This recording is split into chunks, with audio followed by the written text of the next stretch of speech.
Minha alma suspira por vós, ó meu Deus. Assim como a corça suspira pelas águas correntes, suspira igualmente minha alma por vós, ó meu Deus. A minha alma tem sede de Deus e desejo o Deus vivo. Quando terei a alegria de ver a face de Deus?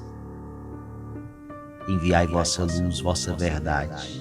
Elas serão meu guia, que me levem ao vosso Monte Santo, até a vossa morada. Então irei aos altares do Senhor, Deus da minha alegria. Vosso louvor cantarei ao som da harpa, meu Senhor e meu Deus. A minha alma suspira por vós, ó meu Deus. Não podemos resistir ao Senhor. Não podemos achar que Deus precisa se conformar aos nossos rituais, às nossas cerimônias ou à nossa cultura. Deus faz o que quer, quando quer, como quiser e com quem bem entender. Na primeira leitura de hoje, nós podemos perceber que nunca devemos julgar pelas aparências ou por circunstâncias das quais não temos pleno conhecimento. É bem possível que um cristão cujo comportamento estranhamos esteja agindo em obediência ao Senhor. Foi o caso de Pedro quando entrou na casa de Cornélio e comeu com ele.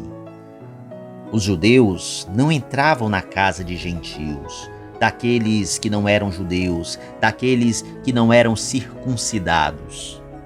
Muito menos comiam na mesma mesa que eles.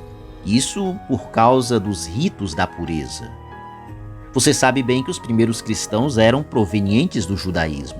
Portanto, o que Pedro havia feito ao entrar na casa de Cornélio e comer com ele era algo estranho para os cristãos provenientes do judaísmo. E aí, aqueles que eram da circuncisão e viram Pedro entrar na casa de Cornélio e comer com ele, comer com os gentios, quiseram ater-se apenas a esses detalhes, ao passo que naquela casa havia sucedido coisas maravilhosas. A salvação dos gentios estava anunciada no Antigo Testamento. O próprio profeta Isaías já havia falado dela. O próprio Pedro havia feito alusão a isso em seu primeiro discurso. Agora eram necessárias evidências mais concretas para dissipar o preconceito dos irmãos em Jerusalém. O relato de Pedro lhes dava estes elementos atestados também pelas 6 testemunhas que o tinham acompanhado. Ao ouvir como o apóstolo fora inspirado e como fora conduzido à casa de Cornélio, e acima de tudo, como o Espírito Santo descera sobre os gentios, todos reconheceram a vontade de Deus e deram-lhe glória. Nós não podemos resistir ao Senhor. Não podemos achar que Deus precisa se conformar aos nossos rituais, às nossas cerimônias, à nossa cultura. Deus faz o que quer, quando quer, como quiser e com quem bem entender. Não está em nós o poder de colocá-lo num cercado de restrições para o seu agir. A conclusão de Pedro era justamente essa: não podemos resistir a Deus. É claro que nesse caminho de pensamento, corremos o risco de atribuirmos a Deus a responsabilidade por aquilo que fazemos por vontade própria, por desejo da alma e da carne. É por isso que essa passagem é tão importante. Apesar de Pedro ser o líder da igreja, apesar de estar fazendo coisas maravilhosas, de ter sido usado para alcançar milhares de pessoas, ele não deixa de ser questionado pela igreja quando faz algo que é estranho. A igreja era um ambiente aberto para que os questionamentos fossem feitos.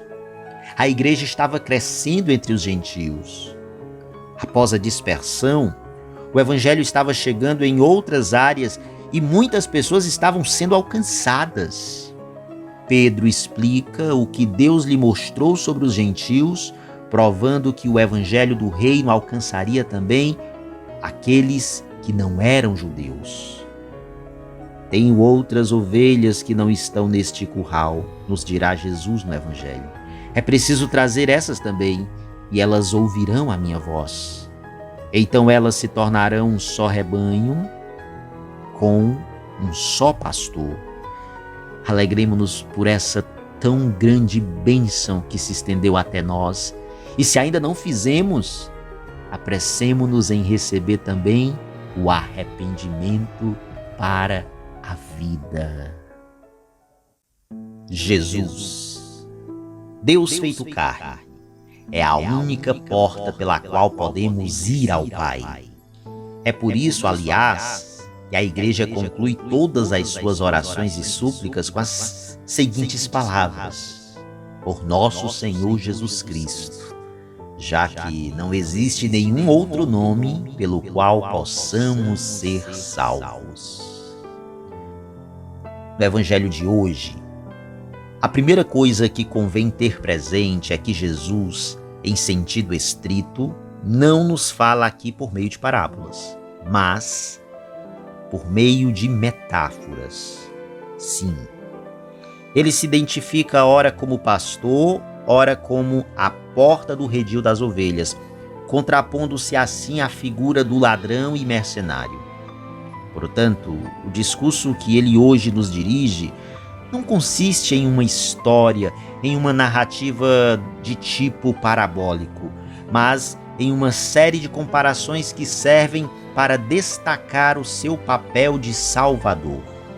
Ele, Deus feito carne, é a única porta pela qual podemos ir ao Pai. É por meio de sua humanidade santíssima, unida à divina pessoa do Verbo, que trilhamos o caminho que Deus mesmo escolheu para nos salvar e levar-nos à união consigo na glória do céu. É por isso, aliás, que a Igreja conclui todas as suas preces e súplicas com as seguintes palavras: por nosso Senhor Jesus Cristo, já que não existe nenhum outro nome pelo qual possamos ser salvos.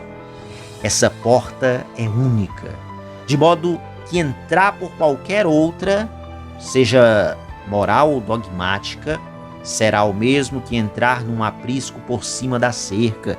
E isso é roubalheira, é vandalismo, é prática própria dos ladrões que servem melhor a seus interesses do que ao bem das ovelhas a ela encomendadas. Os que vieram antes são ladrões e salteadores. É preciso compreender isso. Os que vieram antes é a mesma coisa que dizer os que vieram fora de mim. Os profetas vieram antes de Jesus. Eles eram ladrões e salteadores? De forma nenhuma. Porque não vieram de fora de Cristo. Estavam com Ele. Ele os tinha enviado como mensageiros e tinha nas suas mãos o coração destes enviados. Eu sou o caminho, a verdade e a vida, diz Jesus. Se Ele é a verdade, os que estavam na verdade estavam com Ele. Os que vieram fora dele, pelo contrário, são ladrões e salteadores, porque só vieram para pilhar, para fazer morrer. A esses as ovelhas não escutaram, diz Jesus. E as ovelhas de hoje também não devem escutar. E quem são esses tais? Evidentemente que são aqueles que buscam o dinheiro como proveito de seus serviços ou a fama para serem louvados como tais líderes.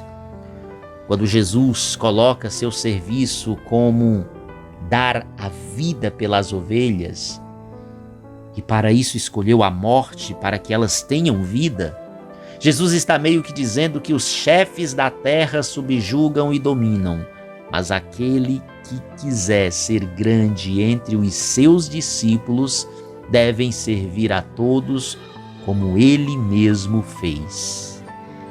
Precisam se consumir, precisam se doar, precisam dar a vida pelas ovelhas confiadas. Que Deus Pai nos conceda ternos e profundos sentimentos de adoração por seu Filho encarnado, que sem deixar de ser o que era, assumiu o que não era, a fim de que nós, mortos para o pecado, nascêssemos para a vida e glorificados em nossa humanidade, no último dia, participemos finalmente dos esplendores de sua divindade. Jesus Cristo ressuscitou verdadeiramente. Aleluia! Louvado seja o nome de nosso Senhor Jesus Cristo, para sempre seja louvado.